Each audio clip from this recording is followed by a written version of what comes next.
ఆహారం పెరిగితే కూడా రోగాలు వస్తాయి, లావు ఎక్కువై. మన దేశంలో 130 మందికి ఇప్పటికీ కూడా సమీకృత ఆహారం అవతల పెట్టండి, అసలు ఆహారమే సరిపడా దొరకదు 130 మందికి ఇప్పటికీ కూడా. సమీకృత ఆహారం అంటే అసలు ఎన్ని రకాలు? అంటే అన్ని రకాల ఆహారంలో భాగాలు అవసరమైనంత దొరకాలి. దాన్నే మితాహారం అని కూడా అంటారు. మిత అంటే తక్కువ అని కాదు, అవసరమైనంత అని. పిండి పదార్థాలు అవసరమైనంత, మాంసకృతులు అవసరమైనంత, కొవ్వులు అవసరమైనంత, ఖనిజ లవణాలు, విటమిన్లు అవసరమైనంత దొరుకుతూ ఉండాలి. దాన్ని సమీకృత ఆహారం లేదా మితాహారం అంటారు.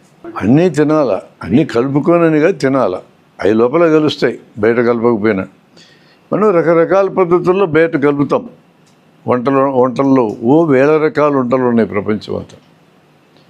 వీటన్నిటి ఫలితంగా లోపలికి వెళ్ళేటటువంటి ఆహారం ప్రతి భాగము కూడా అవసరమైనది దొరుకుతుండాలి. అప్పుడు సమీకృత ఆహారం అంటాం.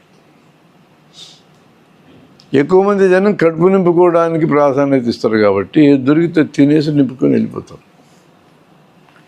అది జరుగుతుండే. 30% పీపుల్కి 130 మందికి ఇప్పటికీ కూడా సరిపడా దొరకదు. సమీకృతం అవతల పెట్టు.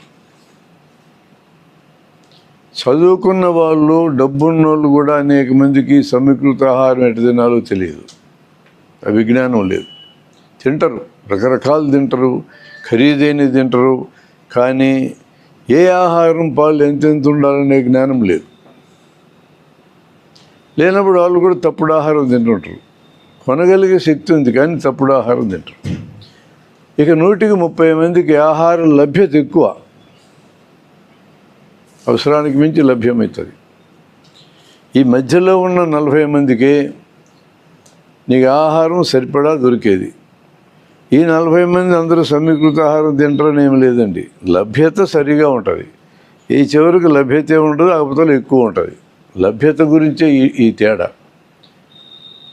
సమీకృత ఆహారం తినడానికి తగిన జ్ఞానం ఉండాలి, లేకపోతే తినలేరు.